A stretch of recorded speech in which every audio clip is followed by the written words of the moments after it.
शादी के बाद मीरा की पहली सुबह थी। उसने मुस्कुराते हुए आंखें खोलीं। उसे लगा कि बाहर सूरज निकल चुका होगा और पूरा घर जाग चुका होगा। लेकिन कमरे में घना अंधेरा था। इतना अंधेरा कि उसे लगा अभी आधी रात होगी। मीरा ने घड़ी देखी। घड़ी में सुबह नहीं बल्कि दोपहर के 12 बज रहे थे। वह चौंक गई। इतनी देर हो गई? घबराकर वह कमरे से बाहर निकली। पूरा घर सुनसान पड़ा था। रसोई में चूल्हा ठंडा था। बर्तन चमक रहे थे। आंगन में कोई नहीं था। ऐसा लग रहा था जैसे घर में लोग नहीं, परछाइयां रहती हों। तभी पीछे से आवाज आई, बहू, जाग गई? मीरा पलटी। सास उनींदी आंखों से उसे देख रही थी। लेकिन अगली बात सुनकर मीरा का दिल धक से रह गया। इस घर में सब लोग दिन में सोते हैं और रात में जागते हैं। मीरा हंस पड़ी। उसे लगा मजाक हो रहा है। लेकिन शाम होते होते उसने देखा कि घर के सारे लोग सचमुच नींद से उठ रहे थे। और जैसे ही सूरज डूबा, पूरा घर अचानक जिंदा हो उठा। एक एक करके कमरे की लाइटें जलने लगीं।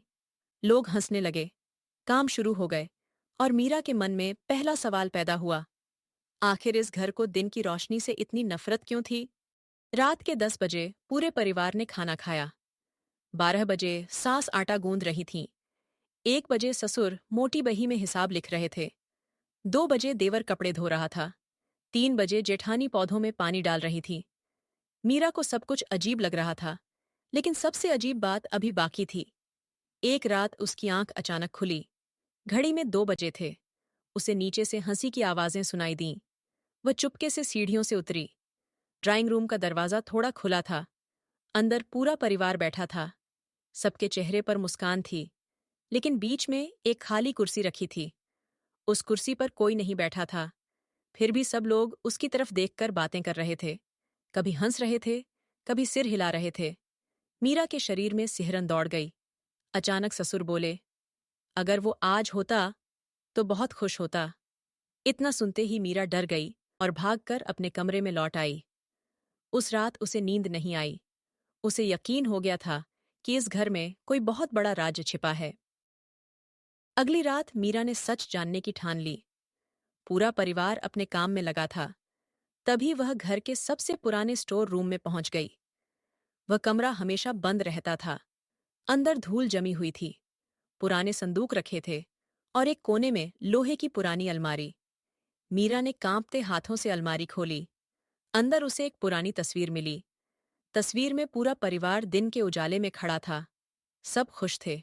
सब मुस्कुरा रहे थे। लेकिन तस्वीर के पीछे एक तारीख लिखी थी, 15 जून 1976, आखिरी दिन जब हमारा घर सूरज की रोशनी में हंसा था। मीरा के हाथ कांप गए। अलमारी में कुछ पुराने खत भी रखे थे। खत पढ़ते पढ़ते उसकी आंखें फैल गईं। 50 साल पहले परिवार के मुखिया ने व्यापार में बहुत बड़ा नुकसान कर दिया था। पूरा गांव उनका मजाक उड़ाने लगा। लोग घर के बाहर खड़े होकर ताने मारते थे। बच्चों तक को अपमान सहना पड़ता था। धीरे धीरे परिवार ने दिन में बाहर निकलना बंद कर दिया। फिर यह आदत बन गई। आदत से नियम बना और नियम से परंपरा। एक डर जो पीढ़ियों तक चलता रहा। अब मीरा सब समझ चुकी थी। खाली कुर्सी पर कोई भूत नहीं था। वह उस पुराने मुखिया की याद में रखी जाती थी, जिसकी एक गलती ने पूरे परिवार को अंधेरे में जीने पर मजबूर कर दिया था। उस रात मीरा ने पूरे परिवार को हॉल में बुलाया। उसने पुरानी तस्वीर सबके सामने रख दी। कमरे में सन्नाटा छा गया। सास की आंखें भर आईं। ससुर ने नजरें झुका लीं। अरुण पहली बार चुप था। मीरा ने धीमी आवाज में कहा, जिस गलती करने वाला इंसान अब इस दुनिया में नहीं है, उसकी सजा आप लोग आज तक क्यों भुगत रहे हैं? किसी के पास जवाब नहीं था।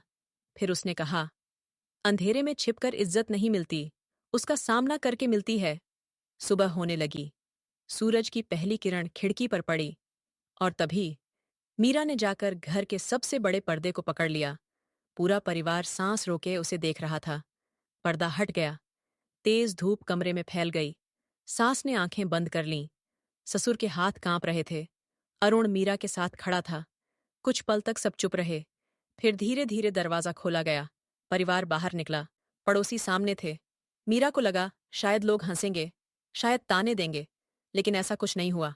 एक बुजुर्ग पड़ोसी मुस्कुराया और बोला, अरे, इतने साल बाद दिखाई दिए।